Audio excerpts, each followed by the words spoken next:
The docking registry for berth 47 read, UES Resolute Earth, one vessel, just that. No escort notation, no fleet tag, no secondary listing. Counselor Vreth read it 3 times. He had been on this station for 22 years. He had seen the Drath arrive with 40 warships, their formations so tight they blocked starlight from the outer ports. He had seen the Oraki send 32 vessels painted in red and gold, their admiral demanding a full ceremonial reception. Even the Veleni, a quiet and bookish species, had sent 18 ships and a marching band. Earth had filed paperwork for one. The summit was called the Accord of Settled Worlds, a gathering that happened once every 30 years, where every recognized species in the Galactic Council came to vote on trade routes, border agreements, and the slow, careful business of not going to war with each other. Attendance was mandatory for full members. Humanity had been a full member for 11 years. In those 11 years, they had mostly sat quietly and voted yes or no without much fanfare. Nobody paid them much attention. They were young. Their territory was small. Their military was, by all known assessments, modest. So when berth 47 lit up with a single incoming FTL signature, the traffic control officer assumed it was a scout vessel. The assumption lasted 4 minutes. The UES Resolute dropped out of faster-than-light travel at the standard approach distance and began its docking run. It was not small, roughly 400 meters stem to stern, but it was plain, dark-hulled, no visible weapon arrays, no escort formation flanking it, no second ship, no third. Traffic control sent the standard query, fleet confirmation, secondary vessel count, escort designation. The Resolute responded, no secondary vessels, no escort, no fleet pending. Traffic control sent the query again, assuming a transmission error. The Resolute responded the same way. By the time the ship reached berth 47 and locked into dock, word had already moved through the station the way bad news always does, fast and loud. Admiral Sorn of the Drath delegation heard it before the docking clamps even finished engaging. He laughed. It was a short, hard laugh, the kind that does not contain any real amusement. They sent 1 ship, he said to the officer beside him. 1. In the council chamber, delegates were already debating what it meant. The Oraki representative suggested humanity had suffered some internal crisis and couldn't field more vessels. A Pelhari diplomat quietly wondered if humans simply didn't understand the protocol. An older Marin counselor said nothing and watched the feed of the docking bay on her screen. Ambassador Yuan, standing near the main entry corridor, watched the Resolute's airlock cycle open. He was sweating. He had known this was coming, had been told, not consulted, and had spent the last 3 days preparing answers for questions he hoped nobody would ask directly. They were going to ask directly. The airlock finished its cycle. Captain Dara Ward stepped out. She was not wearing armor. She carried no weapon visible at her hip. She had 2 crew members flanking her, a tall man with calm eyes and an easy posture, and a shorter woman who was already looking at the station's ceiling supports with what appeared to be professional interest. Ward herself moved the way people move when they have decided, before leaving the house, that nothing today is going to be a problem. She shook Yuan's hand. She nodded to the dock officers. She looked around the bay the same way a person looks around a hotel lobby, nodding the layout, finding the exits, deciding it was fine. "Any messages from the council?" she asked Yuan. "Several," Yuan said carefully. "Good," Ward said. "Let's not answer them yet." She walked toward the main corridor. Behind her, the Resolute sat in its berth, dark, still. The dock lights reflected off its hull in long, flat panels. Several station crew members had slowed their work to look at it. It had no visible weapon ports, not covered ones, not retracted ones. No torpedo bays, no point defense clusters along the spine. Nothing that looked like it was meant to hurt something. That was the part that bothered Vreth. He had pulled the scan on it the moment it docked. Standard procedure: every vessel at the summit was passively scanned on arrival. The scan came back with basic hull composition, power readings consistent with a long-range drive system, life signs for a crew of approximately 60. Normal, all of it normal. Except for one thing. The passive scan had returned no weapons signature, not low signature, not shielded signature, just none. A 400-meter vessel with 60 crew members and no weapon signature was not a warship. It was not even a patrol craft. Vreth sat back in his chair and looked at the image of the Resolute on his screen for a long time. Every species that came to this summit brought weapons. It was not aggression, it was the language everyone spoke. Weapons meant, we are here, we matter, we cannot be dismissed. It was the grammar of interstellar politics. Humanity had come with no grammar at all. And Vreth, who had spent 22 years learning to read every species that walked through this station, found that he could not read this. He did not know what it meant. He was not sure that was a comfortable feeling. He saved the scan file, flagged it, and sent it to his personal archive with a single note attached. The note said, "Watch carefully.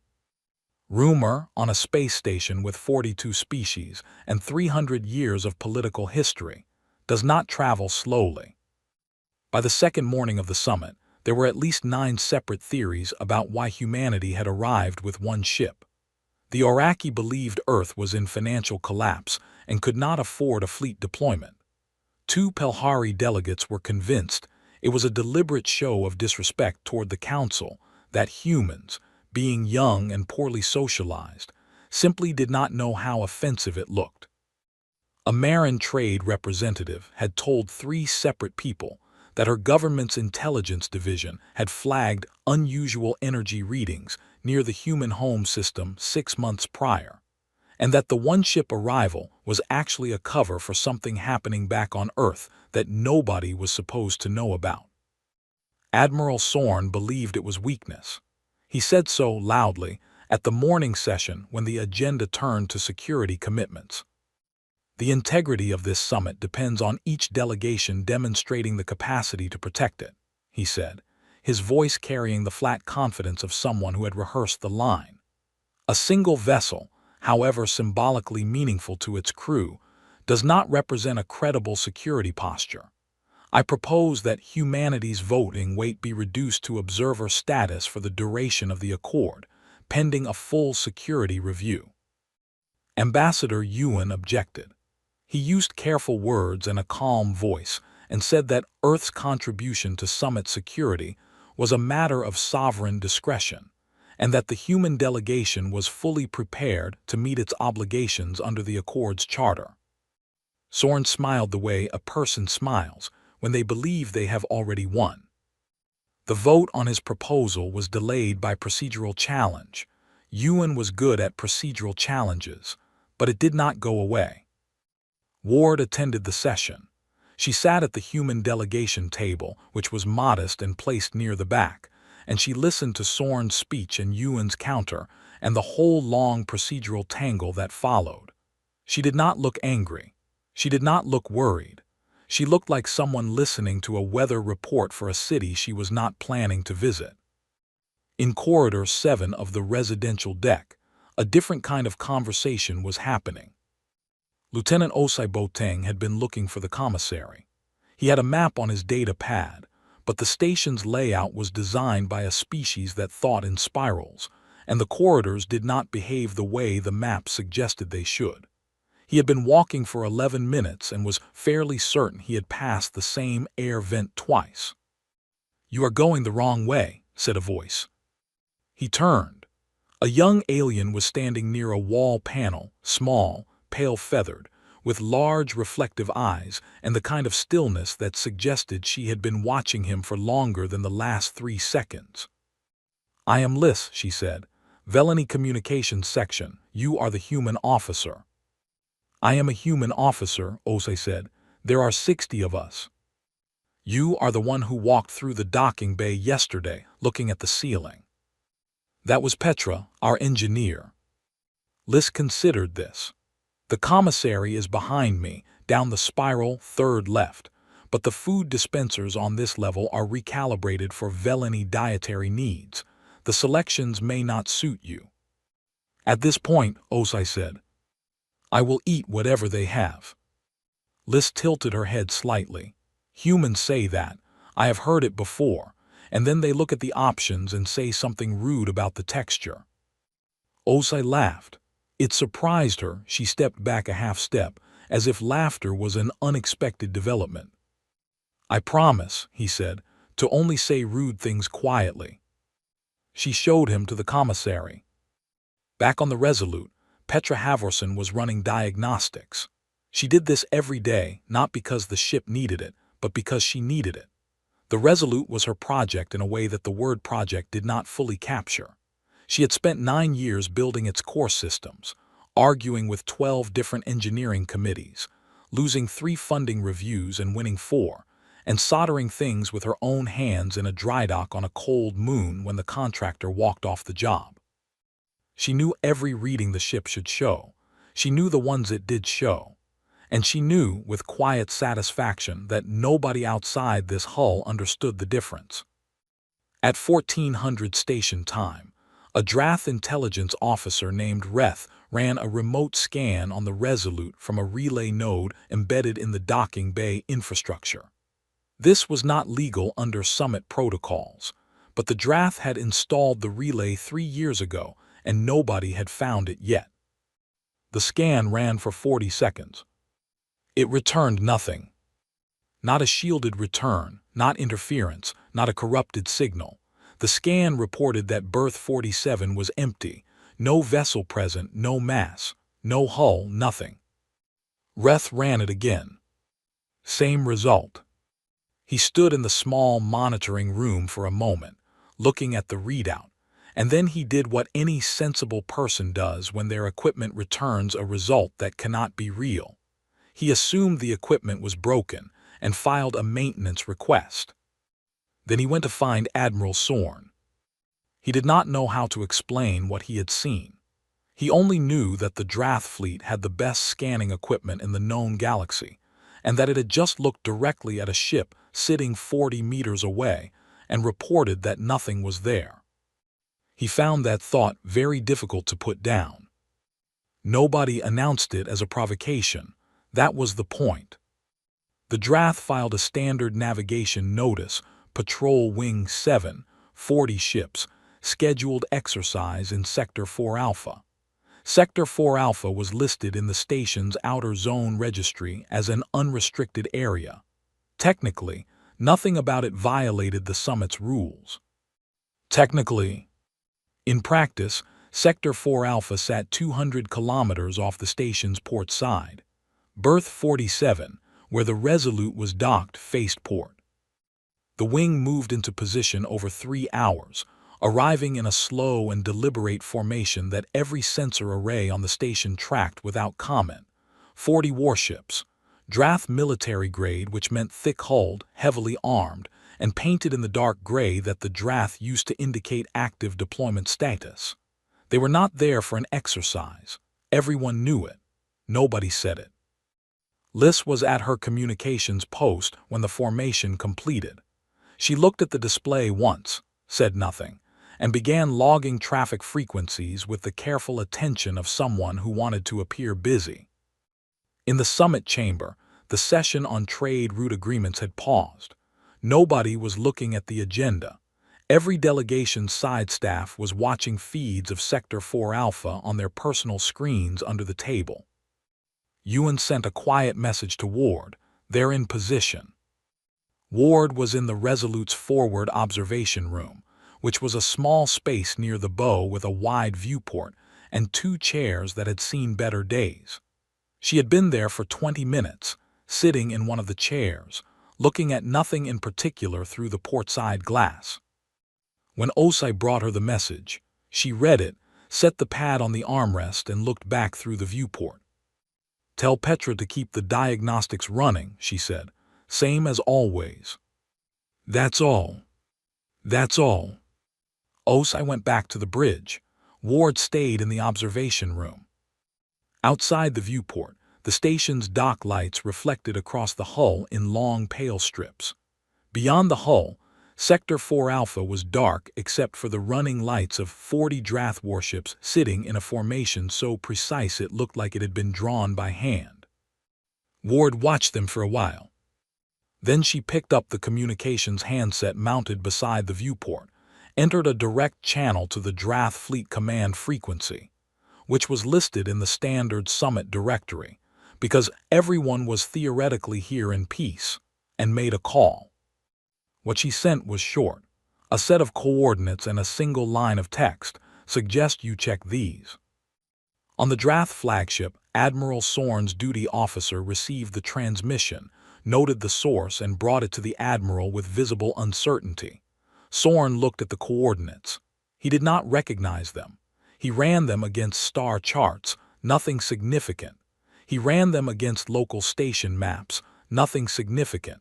He ran them against the formation's current position. The coordinates sat inside the Drath fleet's rear formation, not outside it, not approaching it, inside it, approximately 40 meters off the port bow of the Drath carrier Kethvar, which was the sixth ship in the rear line. Sorn stared at this for 3 seconds. Then he ordered an internal scan of the Kethvar's immediate vicinity. Every ship in the formation ran a scan simultaneously, because that was standard protocol when a coordinate alert went out. 40 ships, 40 scanning arrays, all pointing inward at the rear of their own formation. Every single one of them detected the Resolute. Not a ghost image, not a reflection artifact. A clear, solid 400-meter hull sitting inside the Drath formation at close range, running lights off, drive systems cold. Present in every scan in the way that a ship is present when it is actually there. For 6 seconds, 40 Drath warships had a full weapons lock on a human vessel sitting in the middle of their fleet. Then the scans refreshed. The Resolute was gone from all of them at the same moment, not jumping away, not accelerating, just gone, the way a reflection disappears when the angle changes. All 40 scans returned empty space. On berth 47, the Resolute had not moved. Its docking clamps were engaged. Its running lights were off. A dock crew member doing a routine inspection had been walking along the lower hull access corridor for the past 14 minutes without seeing anything unusual. Sorn stood very still.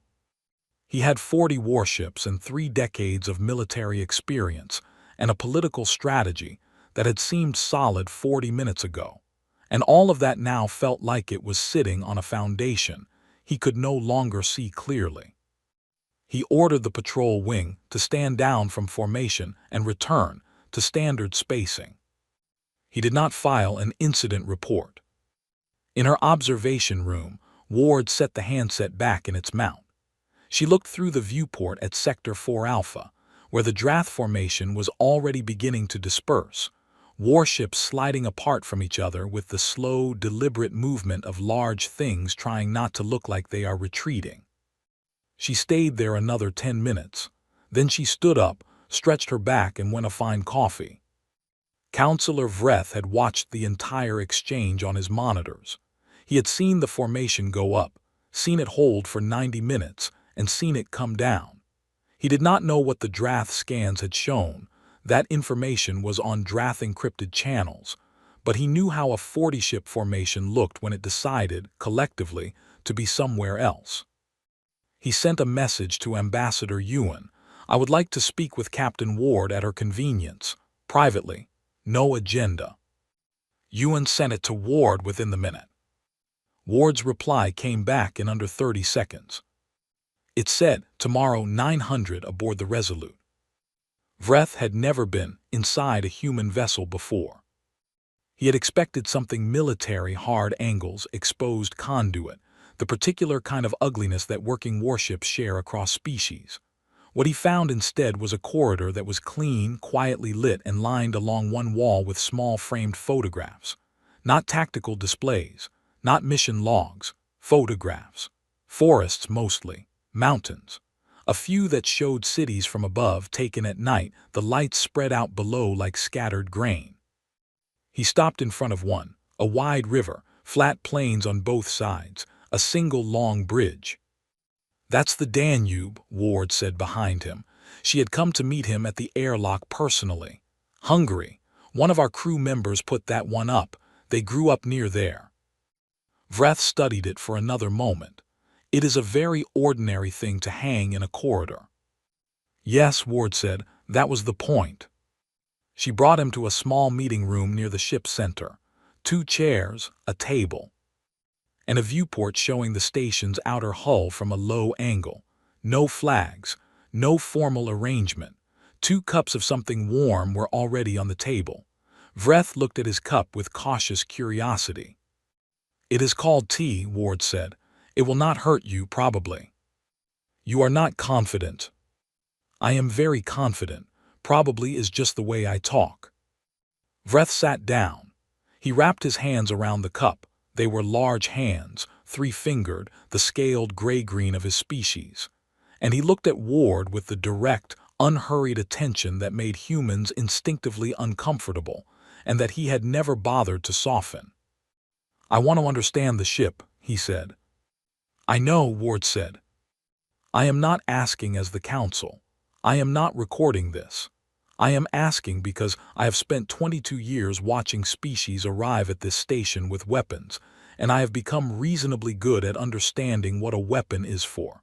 And I cannot understand what your ship is for." Ward was quiet for a moment. She looked at the viewport, then back at Vreth. "Are you familiar with the concept of a lock that cannot be picked?" she said. "Yes." "The usual answer to that kind of lock is to build a bigger pick. Better tools, more force. You get to a certain level of technology and the lock and the pick just keep growing together. That is most of what this galaxy's military history is. Bigger fleets, bigger guns, bigger counters to the bigger guns." Vreth nodded slowly. This was not new to him. "Humanity looked at that cycle and decided to build a door," Ward said. Vreth tilted his head. "Explain that." "The Resolute cannot destroy your fleet. It has no weapons capable of fleet engagement. That is true. What it can do, what Petra spent 9 years making it able to do, is move through space the way light moves. Not faster than light, not through light like light. It does not occupy a fixed point in normal space. It occupies a probability, a range of where it might be. Any scan, any targeting system, any physical weapon, they all require a fixed point. Something that is and is not simultaneously cannot be targeted, cannot be hit, cannot be boarded, cannot be stopped." Vreth was very still. "Yesterday," he said carefully, "your ship appeared inside the Drath formation." "It appeared where I told it to appear," Ward said, "for 6 seconds. Then it appeared back here where you and I are sitting right now. Without moving. Without moving in any way. A scanner would recognize as movement, yes." Vreth set down his cup. He looked at it for a moment with the expression of someone re-examining an assumption. "You could go anywhere," he said. "Yes." "Any ship, any station, any secured location in the known galaxy."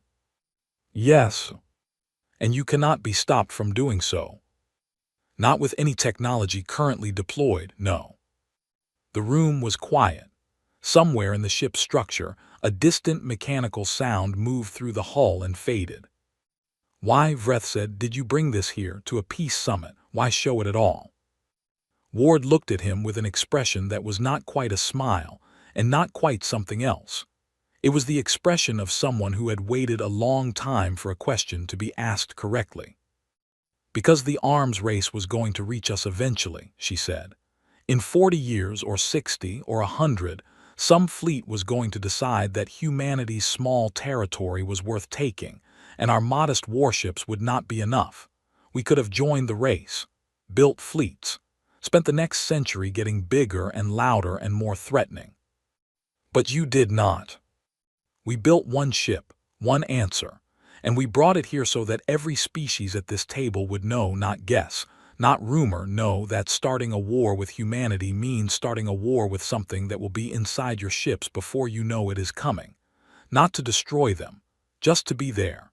Inside your sensors, inside your locks, inside your assumptions about where the walls are.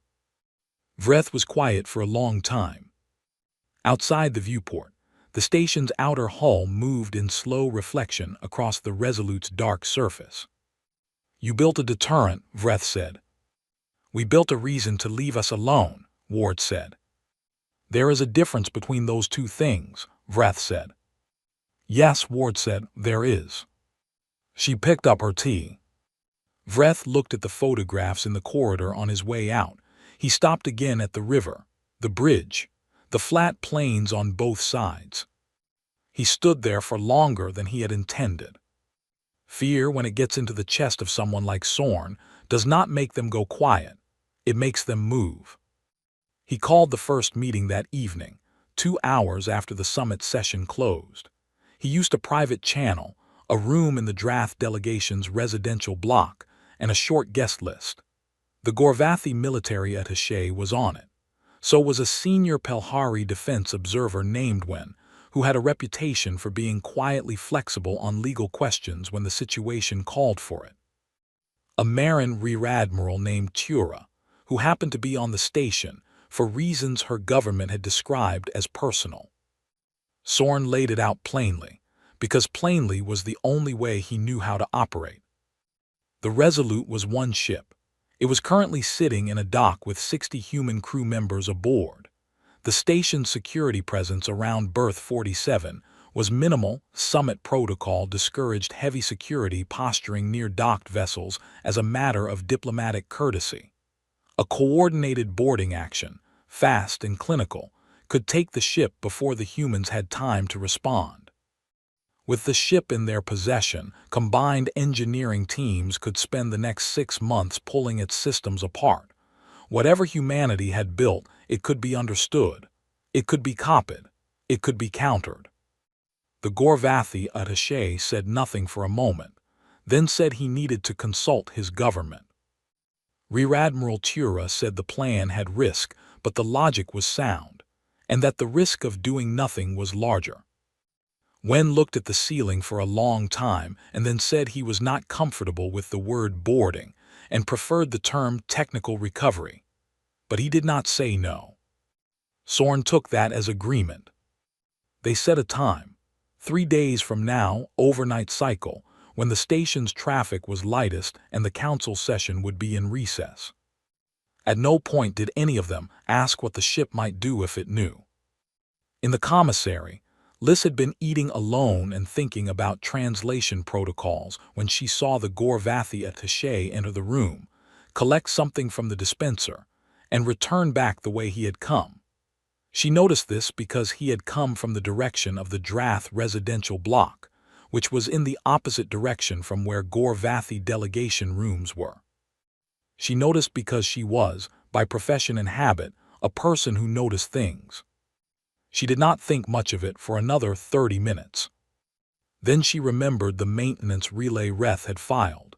She processed communications infrastructure, and the maintenance request had crossed her desk. And she thought about the empty scan result, and she thought about the 40 ships that had quietly moved away from Sector 4 Alpha, and she put 3 things next to each other in her mind and held them there. She found Osai in Corridor 7.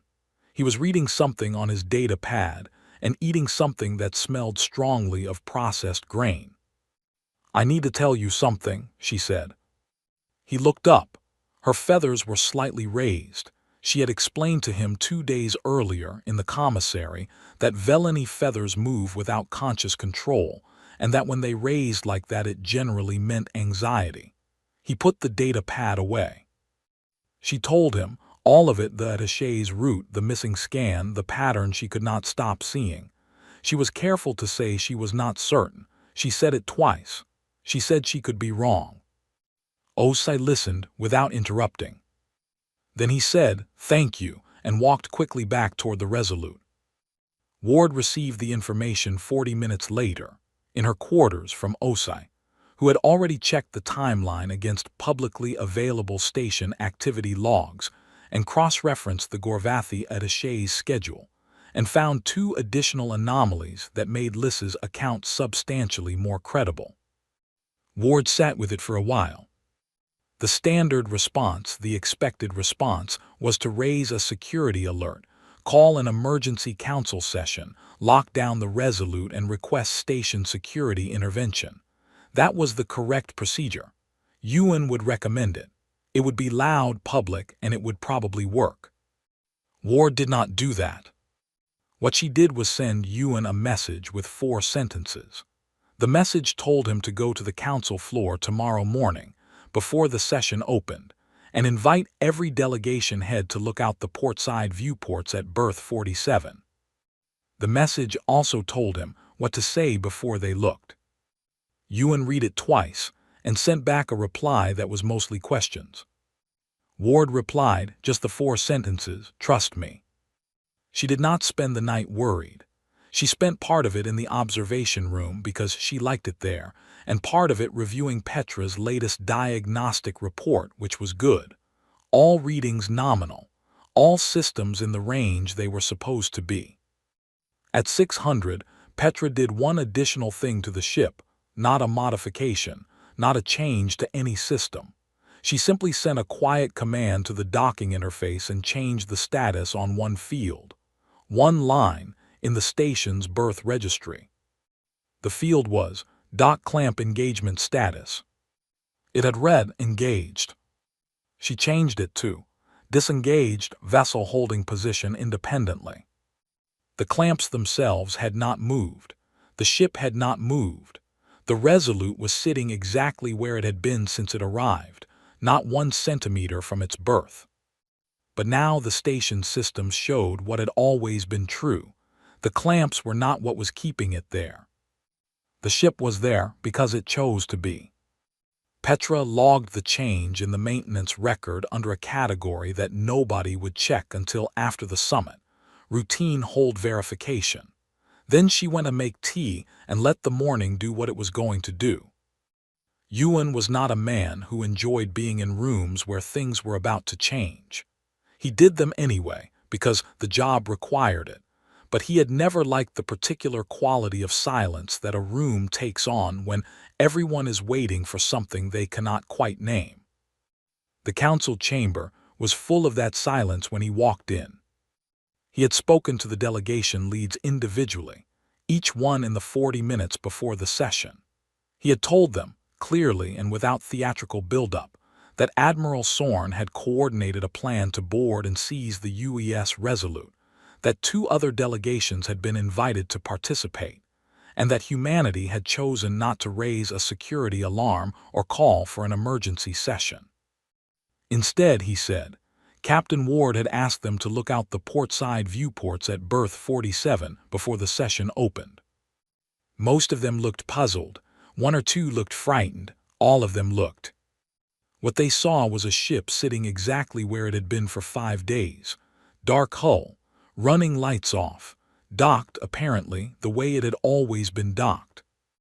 Except the berth registry, which several of them checked on their data pads after Ewan mentioned the clamp status, showed the same thing on every screen, dock clamps disengaged, vessel holding position independently. The Resolute had been free this entire time.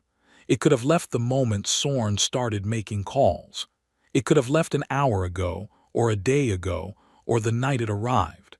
It had sat in that berth for 5 days not because the station was holding it, but because it decided to stay.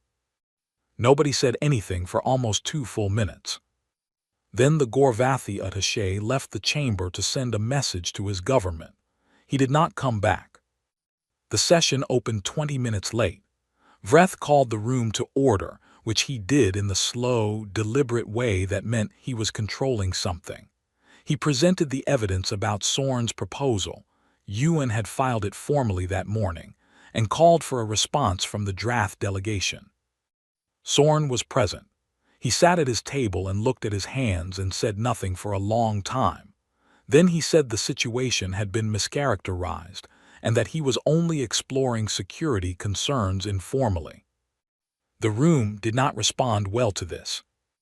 When, from the Pelhari delegation, issued a brief public statement through his government's official channel within the hour, saying that the Pelhari Republic had at no point given support to any plan involving unauthorized boarding of a summit vessel. The statement was technically accurate and conspicuously fast. Tura, the Marin Rear Admiral, had sent a private message to Vreth before the session even opened, saying much the same thing in fewer words. By midday, Soren had been formally censured by the Council and his delegation's voting rights suspended for the remainder of the summit pending review. He left the chamber without speaking. His delegation's warships filed an updated navigation notice, returning to Drath space, scheduled departure next morning. Nobody protested their early departure. The summit resumed. The trade route votes passed with broad consensus. The border agreement in the Outer Reach territories, which had been contentious for years, reached a framework that most delegations could accept. The human delegation voted on every measure. UN argued 2 amendments and won one of them. Ward attended the final session in the same quiet, polite manner she had attended all the others. At the close of the final session, Vreth did something that was not on the agenda. He asked for the floor and was given it, which happened automatically when the Council's eldest member requested it.